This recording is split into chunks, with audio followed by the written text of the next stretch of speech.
호사나 찬양대 찬양 감사합니다. 오늘도 변함없이 사순절 두 번째 주일 귀한 예배의 자리를 지켜주셔서 진심으로 감사합니다. 하나님의 은혜와 자비와 평강이 늘 여러분과 함께 하시길 주님의 이름으로 축복합니다. 아멘. 오늘은 저를 따라서 이렇게 고백하겠습니다. 주님께서 나를 위해 이 땅에 오셨습니다. 시작. 주님께서 나를 위해 이 땅에 오셨습니다. 아멘입니다. 한 번 더 고백할까요? 주님께서 나를 사랑하십니다. 시작. 주님께서 나를 사랑하십니다. 아멘입니다.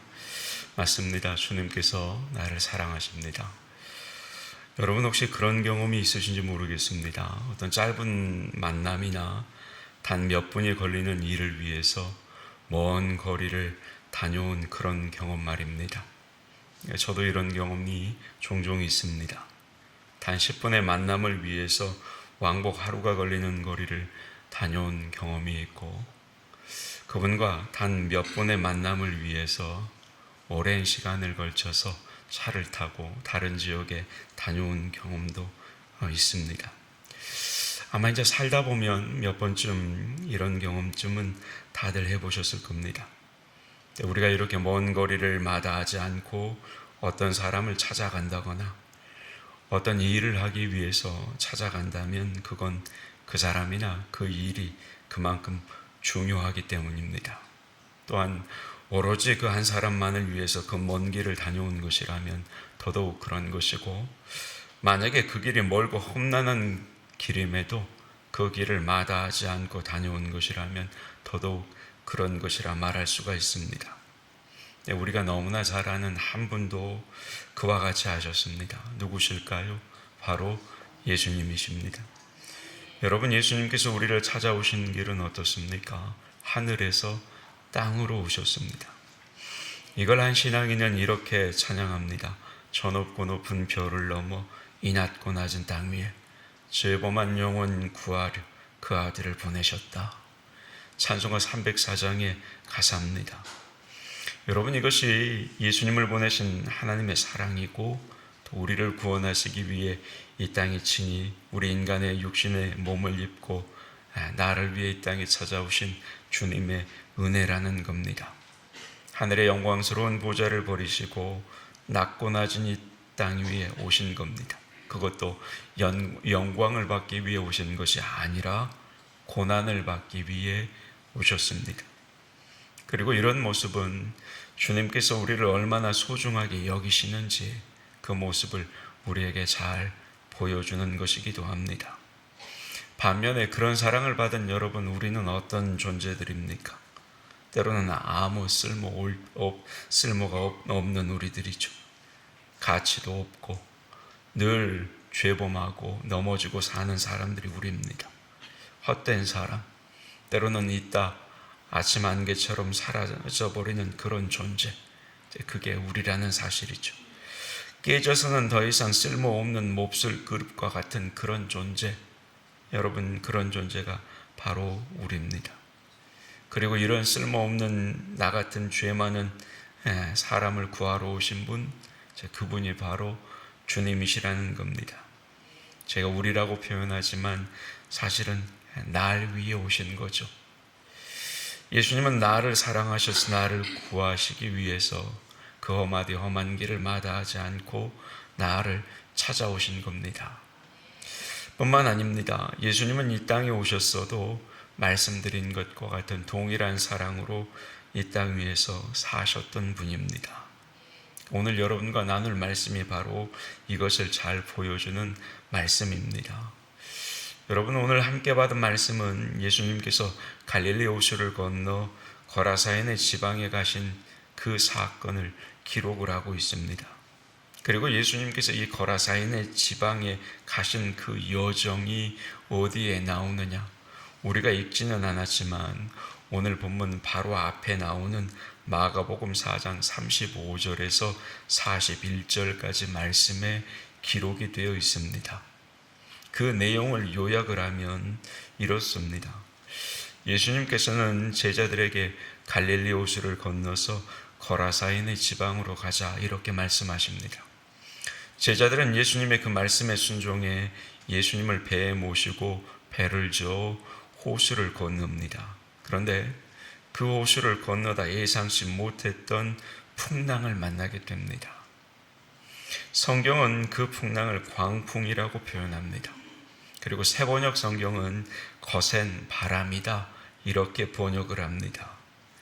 갈릴리 호수에서 잔뼈가 굵었던 어부 출신의 제자들이었지만 그 제자들 역시 감당할 수 없었던 굉장히 무서운 광풍이 들이닥쳤습니다. 자신들의 힘으로는 어쩔 수 없게 되자 제자들은 배의 고물에서 주무시던 예수님을 깨웁니다. 그리고 예수님께서 일어나셔서 이 거대한 광풍을 꾸짖으시고 잠잠케 하신 후에야 비로소 그 갈릴리 호수를 안전하게 건너게 되고 마침내 예수님과 제자들은 이렇게 험한 광풍을 뚫고 거라사인의 지방에 도착하게 됩니다. 이게 오늘 본문 바로 앞에 나오는 말씀의 내용이고, 그리고 이렇게 어렵고 험난한 그 광풍을 뚫고 거라사인의 지방에 도착하신 예수님께서는 이 거라사에서 한 사람을 만나게 됩니다.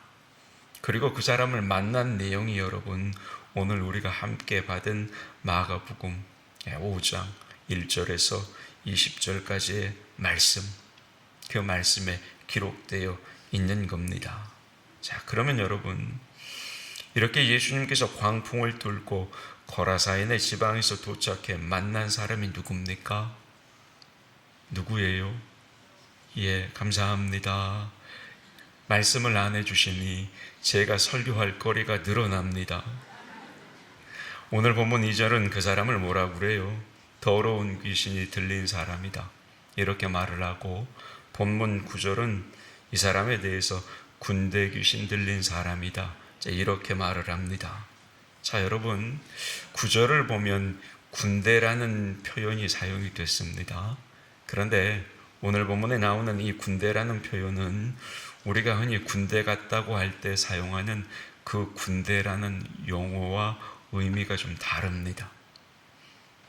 그저 우리나라 말로 가장 비슷한 용어를 사용했을 뿐, 이 용어의 헬라어를 찾아보면 뭘 뜻하냐면 당시 로마 군대의 군단을 가리키는 말입니다.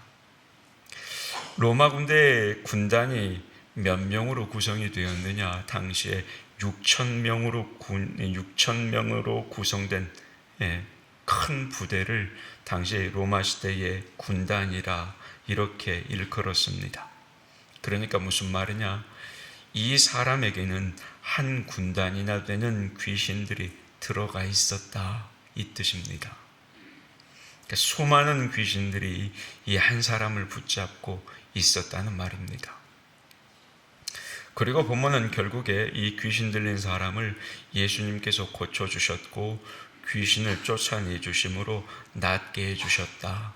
자, 이렇게 증거하고 있습니다. 그리고 나서 여러분 예수님께서 어떻게 하십니까? 그곳을 바로 떠나시죠. 그러니까 예수님은 이 군대 귀신 들린 이 한 사람을 낫게 하신 후에 그곳에서 아무것도 하지 않으시고 다시 그곳을 떠나신 겁니다. 군대 귀신 들린 이 한 사람만을 고쳐주신 후에 어때요? 다시 그 갈릴리 호수를 건너 돌아오신 거지요. 무슨 말이냐? 예수님께서는 오직 이 한 사람만을 고쳐주시기 위해서 그 광풍이 몰아치는 갈릴리 호수가를 건너가셨다는 겁니다. 군대 귀신 들린 이 한 사람만을 위해서 그 거센 바람, 광풍이 몰아치는 그 험난하고 위험한 갈릴리 호수길을 뚫고 이 사람에게 가셨다는 말입니다. 그렇다면 여러분, 이 군대 귀신 들린 사람이 외적으로 또는 사회적으로 어떤 그럴 만한 가치가 있어서 예수님께서 이렇게까지 하신 걸까요? 그렇지 않죠. 여러분, 이 군대 귀신 들린 사람은 틀림없이 유대인이 아닌 이방인이었습니다. 그걸 어떻게 알고 있느냐? 당시 거라사인의 지방은 갈릴리 호수 동편에 위치했던 지역으로서 그 지역에는 이방 사람들이 살고 있었던 곳입니다. 그리고 이곳 사람들이 돼지를 치고 있었다 이것만 봐도 여기가 다름 아닌 이방인 지역이라는 것을 알 수가 있는 겁니다. 왜요? 당시 유대인들은 돼지를 부정하게 여겨서 절대 가까이 하지를 않았기 때문입니다. 하나님이 주신 율법에 돼지는 부정한 동물이었기 때문에 당시 유대인들은 돼지를 가까이 하지 않았습니다. 그런데 그렇게 유대인들이 부정하게 여겼던 그 돼지를 치고 있었던 사람들이니까, 가까이 하고 있었던 사람들이니까 이 사람들은 이방인이 맞는 거지요. 더욱이 이 귀신 들린 사람이 예수님께 나음을 입고 다음으로 간 곳이 어디냐면 오늘 본문 20절에 기록된 대로 다름 아닌 데가볼리라는 지방입니다. 이 데가볼리는 10개의 도시라는 뜻으로 당시 갈릴리의 동남편에 위치해 있었던 10개의 성을 가리킵니다. 그리고 당시에 여기에는 주로 이방인들이 살고 있었습니다. 오늘 보면 19절을 보면 예수님께서 이 사람을 고쳐주시고 집으로 돌려보내시면서 네 가족에게 네가 나음을 알려라 이렇게 말씀하시죠. 그러자 이 사람은 주님의 말씀에 순종해 어디로 가요? 데가볼리로 갑니다. 가족이 데가볼리에 있었던 거지요. 따라서 이것을 보면 분명히 이 귀신 들린 사람은 유대인이 아니라 이방인임에 틀림이 없습니다. 여러분 들어서 아시겠지만 당시 유대인들은 이방인들을 사람 취급을 하지 않았습니다. 심지어 자신들이 기르는 가축보다 못한 존재들로 이런 이방인들을 취급했습니다. 그러니까 이 귀신 들린 사람은 어떤 가치 있는 사람이 아니라는 거죠. 뿐만 아닙니다. 이 귀신 들린 사람은 귀신에 사로잡혀 어디에서 살고 있었던 사람이냐? 무덤가에서 살고 있었던 사람입니다. 여러분, 무덤은 어떤 곳이에요? 죽은 사람을 묻는 곳입니다. 살아있는 사람, 온전한 생각이 있는 사람은 그런 곳에 살지 않습니다. 따라서 이 사람은 어떤 가치를 따질 수 있는 그런 사람이 아니었다는 거지요. 더욱이 이 사람은 다른 사람들과 어울릴 수 없었던 사람이었습니다. 그래서 사람들이 이 귀신 들린 사람을 고랑과 쇠사슬로 묶어서 무덤가에 내버려 뒀던 겁니다. 뿐만 아니죠. 이 사람은 자기 스스로 자기 몸을 자해하는 그런 사람이었습니다. 그러니까 이 사람이 어떤 가치가 있어서 예수님이 이 사람을 고치러 가신 건 아닙니다. 가치로 따지면 그 가치를 따질 수 없었던 사람, 그런 기준조차 될 수 없었던 사람이 이 군대 귀신 들린 사람이었다는 겁니다. 그럼에도 불구하고 이런 사람에게 누가 찾아가신 거예요? 예수님이 찾아가신 겁니다. 그것도 여러분 그냥 지나가는 길에 들린 게 아니에요. 우연히 만난 게 아닙니다. 시간이 남아서 예수님이 그냥 들린 게 아니라고요. 오늘 말씀은 오직 이 한 사람만을 고쳐주시기 위해서 예수님께서 이 사람을 찾아가신 겁니다. 세상이 보기에는 아무짝에도 쓸모없는 사람이었음에도, 귀신 들려 세상이 포기한 그런 사람이었음에도 여러분, 예수님께서 이 한 사람만을 고쳐주시고 구원하시기 위해 그 멀고 험한 길, 거센 바람, 그 광풍이 불어닥치는 그 길을 마다하지 않으시고 예수님께서 이 사람을 찾아가셨던 겁니다. 여러분, 우리가 믿는 예수님은 이런 분이세요. 그리고 그 예수님은 지금도 이런 사랑으로 다름 아닌 여기 앉아있는 우리를 찾아오시는 분이십니다. 그러니까 우리가 아무리 못나고 부족해도 여러분, 예수님은 그런 것 가지고는 개의치 않으세요. 세상이 우리를 향해 아무짝에도 쓸모없다 말을 한다 할지라도, 아무리 세상이 포기했다 할지라도 여러분, 주님은 그런 우리를 사랑하셔서 그런 우리를 찾아오시는 분이 주님이시라는 말씀입니다. 이것을 보여주시기 위해서 여러분, 주님은 이 군대 귀신 들린 한 사람을 구하시기 위해 광풍이 몰아치는 그 험하디 험한 그 갈릴리 호수를 건너셨던 겁니다. 그런데 여러분, 예수님의 사랑은 여기서 끝나지가 않습니다. 예수님의 사랑은 오늘 본문을 보면 또 다른 모습으로 나타납니다. 고라사인의 지방에 오셔서 이 군대 귀신 들린 사람을 만나신 예수님은 누구도 생각하지 못했던 방법으로 그 귀신들을 쫓아내십니다. 여러분, 어떤 방법입니까? 오늘 보면 12절과 13절을 보면 하나님의 아들이신 예수님을 알아봤던 이 귀신들은 자신들이 돼지떼에 들어가게 해달라 이렇게 주님께 간청을 합니다. 그런데 주님은 이것을 허락하십니다. 그렇게 되자 이제 이 사람에게서 나온 귀신들이 그 돼지떼에 들어가게 되고 귀신들이 들어간 모든 돼지떼가 비탈로 내리달아 바다에 빠져 죽음으로 말미암아 결국 이 사람은 나음을 입게 됩니다. 자, 그러면 여러분, 예수님은 왜 이렇게 돼지떼가 죽도록 허락하셨을까요? 왜 이 귀신들의 간청을 들어주셨던 것일까? 귀신들이 워낙 많아서 내쫓기가 어려워서 돼지떼에 들어가게 하신 걸까요? 그렇진 않습니다. 여러분, 우리 주님은 누구십니까? 말씀 한마디로 귀신을 내어 쫓는 분이십니다. 바로 조금 전에도 여러분, 말씀 한마디로 갈릴리 호수의 광풍을 잠잠하게 하신 분이 누구세요? 주님이셨습니다. 뿐만 아니죠.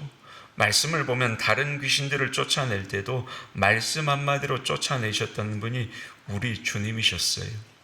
그런데 오늘 본문에서 왜 이렇게 하셨을까? 여러분, 여기서 예수님께서 2,000마리의 돼지떼를 몰살시키시며 이 귀신 들린 사람을 구원하신 것은 두 가지를 가르쳐 주기 위함이었습니다. 그 중에 첫 번째가 뭐냐? 다름 아닌 예수님께서 이 사람을 얼마나 귀하게 여겨주시는지, 이 사람을 얼마나 소중하게 생각하시는지 그걸 보여주기 위함입니다. 여러분, 당시 사람들은 말씀드렸듯이 이 귀신 들린 사람을 귀하게 여기지 않습니다. 귀신 들려 아무짝에도 쓸데없는 사람이다 이렇게 여겼습니다. 오히려 사람들에게 이 귀신 들린 사람은 귀찮은 존재였습니다. 없어도 되는 존재, 나타나면 귀찮고 피하고 싶은 존재가 이 사람이었습니다. 그런데 어때요? 예수님은 이 귀신 들린 이 사람이 돼지 2,000마리보다 훨씬 더 귀하다는 사실, 그 사실을 이 사건을 통해서 가르쳐 주시는 겁니다. 너하고 이 돼지 2,000마리하고는 비교도 할 수 없어. 그만큼 너가 이것들보다 훨씬 더 가치 있는 존재야. 소중한 사람이야. 그걸 가르쳐 주신 겁니다. 여러분, 지금도 돼지 2,000마리는 어때요? 굉장히 큰 금액이에요. 그러니 당시에 이방인들에게 돼지 2,000마리면 지금 돈으로 환산하면 수억 정도 될 겁니다. 무슨 말이에요? 예수님은 이렇게 한 사람 한 사람을 귀하게 여기시고 사랑하고 계신다는 겁니다. 주님께서 이 귀신 들린 사람을 이 돼지떼 2,000마리보다 훨씬 더 소중하게 여기셨던 것처럼 그 주님께서 여기 있는 나 역시도 그렇게 소중히 여기시고 그렇게 사랑하신다는 겁니다. 어떤 것과도 비교할 수 없을 만큼 여기 앉아있는 우리를 소중히 여기시고 귀하게 여기시는 것입니다. 돈이 문제가 아니에요, 여러분. 내가 사회에서 어떤 자리에 있느냐, 그게 문제가 아니라고요. 주님 앞에는 어떤 명예도 권력도 아무런 문제가 되지 않습니다. 여러분, 본문에 나오는 사람은 누구예요? 귀신 들린 사람 아닙니까? 세상에서 가장 쓸모없게 여겨지는 사람, 아무도 관심이 없는 사람, 그저 사라져줬으면 좋겠다 그렇게 여겨지는 사람, 만나면 피하고 싶은 사람, 세상에서 그저 아무것도 할 수 없었던 사람, 하는 것이라고는 쇠고랑이나 끊고 돌로 자기의 몸을 자해할 수밖에 없는 그런 사람, 세상의 기준에서 보면 무능력하고 필요 없다 여겨지는 그런 사람, 굳이 이 시대의 표현을 빌리자면 루저, 패배자, 바로 그런 사람이 여러분 이 귀신 들린 사람 아니었습니까? 그런데 예수님은 그런 이 한 사람을 정말로 귀하게 여기셨다 이 말입니다. 돈의 가치로는 따질 수 없는, 세상의 그 어떤 것으로도 대신할 수 없는 귀한 존재, 그렇게 이 사람을 사랑하셨고 이 사람을 소중하게 여기셨다는 겁니다. 그래서 주님께서 이 사람을 위해서 거대한 호수를 건너시고 광풍이 일자 그 광풍을 뚫고 찾아오셨던 겁니다. 그리고 고쳐주셨습니다. 온전한 사람으로 회복시켜 주신 겁니다. 세상의 기준과 가치가 아니라 주님의 가치와 기준으로 여러분 이 한 사람이 얼마나 소중한 존재라는 사실, 그걸 확인시켜 주셨던 겁니다. 여러분, 우리 주님은 동일하게 우리를 찾아오십니다. 그리고 우리에게 말씀하십니다.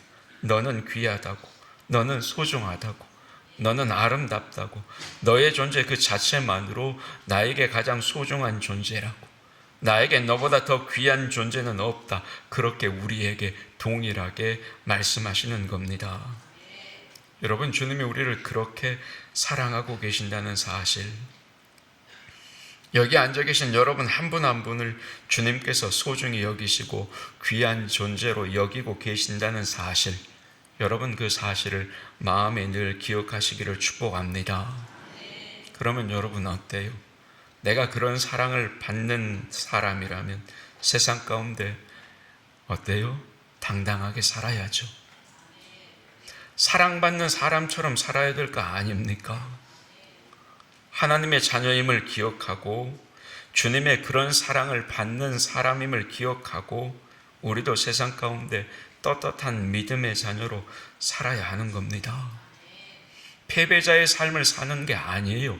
세상 사람들과 똑같은 삶을 살아야 한다는 게 아니에요. 나는 소중한 존재, 주님의 사랑하는 하나님의 자녀입니다. 이 고백을 가지고 살아가는 사람, 여러분 그게 우리의 신분이고 우리의 정체성이니까 그 사랑을 받고 살아가는 것처럼 세상 앞에 당당하고 떳떳하게 살아야 될 거 아닙니까? 그런데 여러분 생각해 보세요.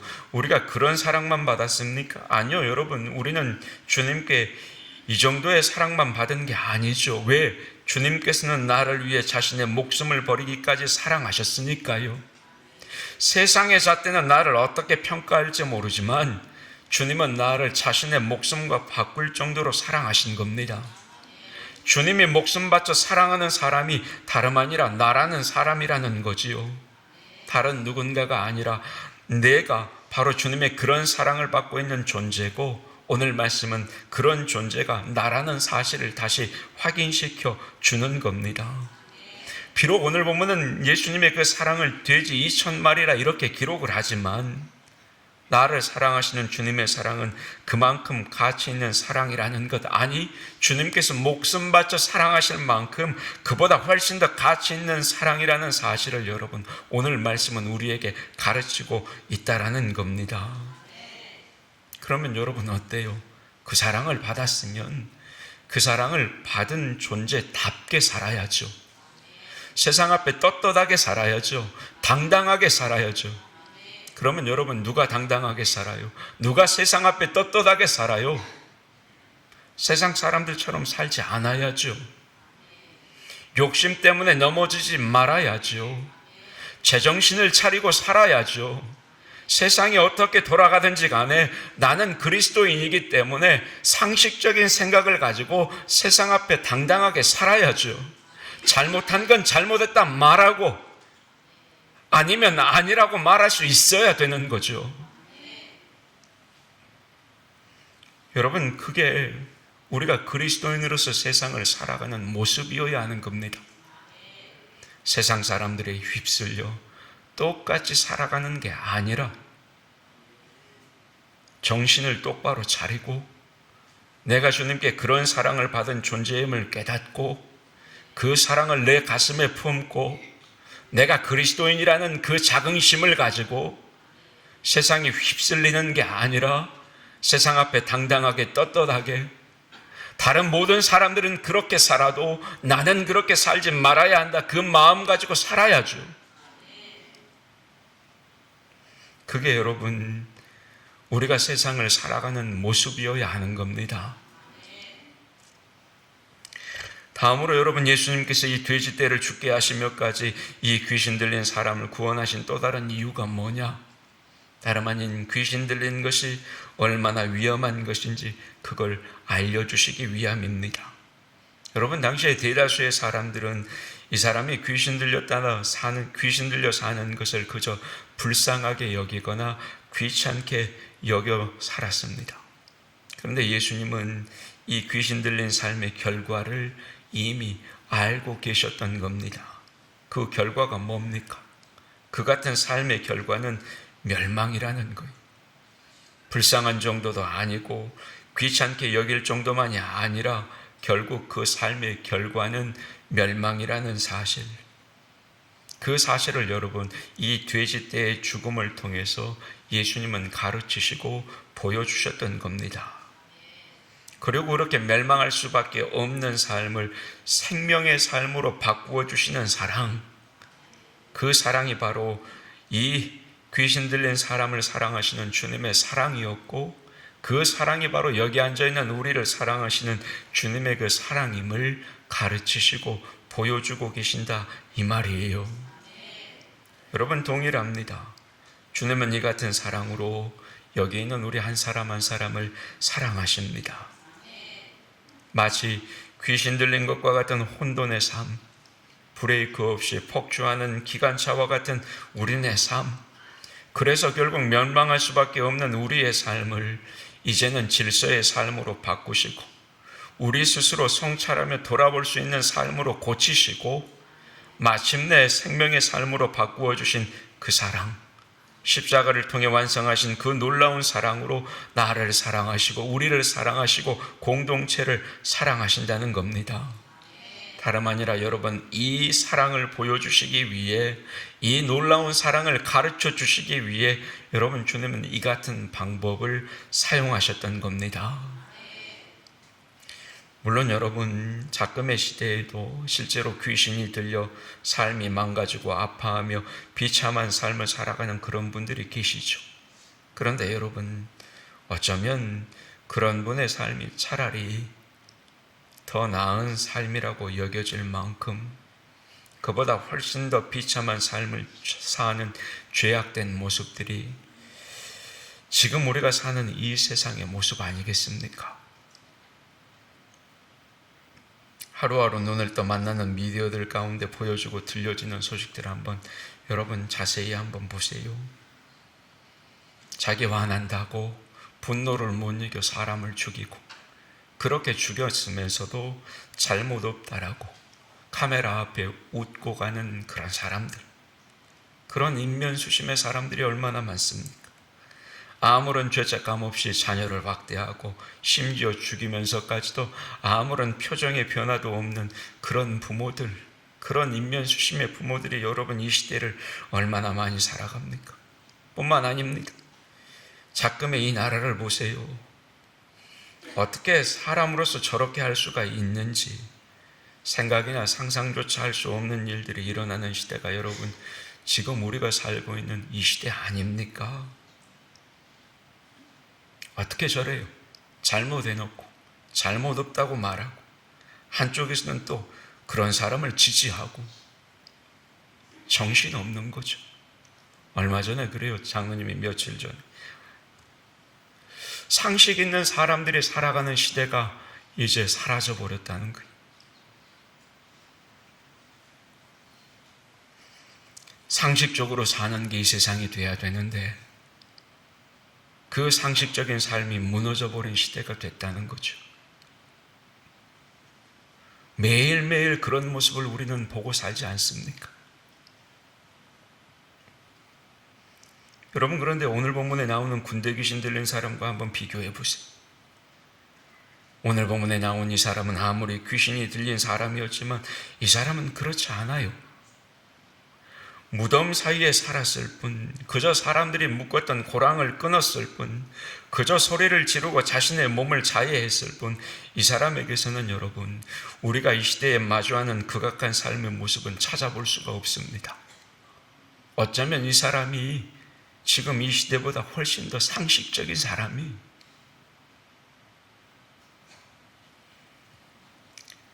여러분, 우리가 사는 세상이 이렇게 죄악된 세상이 되어버렸습니다.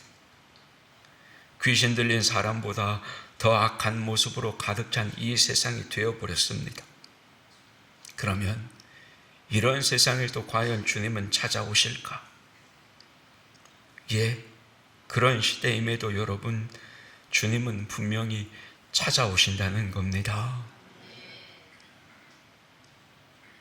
멸망의 삶을 생명의 삶으로 바꿔주시기 찾아오시는 것이고, 혼돈을 질서로 바꾸시고, 욕망을 성찰로 바꾸시고, 파멸을 생명으로 바꿔주시기 위해 그럼에도 주님은 찾아오시는 겁니다.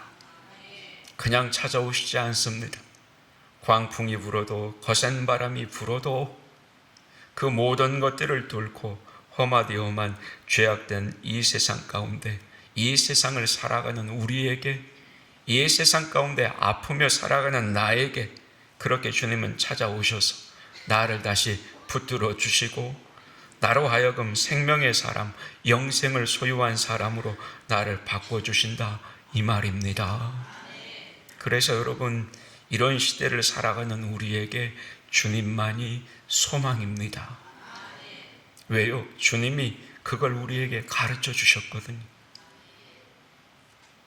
비상식적인 세상, 질서가 깨지고 법이 무너지고 그 시대를 살아가는 우리에게 다시 질서의 세상, 상식적인 세상, 생명의 세상을 허락하시기 위해 주님은 여전히 우리를 찾아오시는 겁니다. 그래서 먼저 우리를 그렇게 세우시는 겁니다. 따라서 여러분, 주님께서 그렇게 찾아오셔서 우리를 그렇게 만나주시고 우리를 사랑하신다 말씀하시면 그 사랑을 받고 사는 그리스도인들이 먼저 어떻게 돼야 돼요? 정신을 똑바로 차려야죠. 상식적인 세상을 살아갈 수 있도록 우리부터 상식적인 사람이 되어야죠. 크게 말씀드린 세상을 당당하고 떳떳하게 사는 그리스도인의 모습이 아니겠습니까?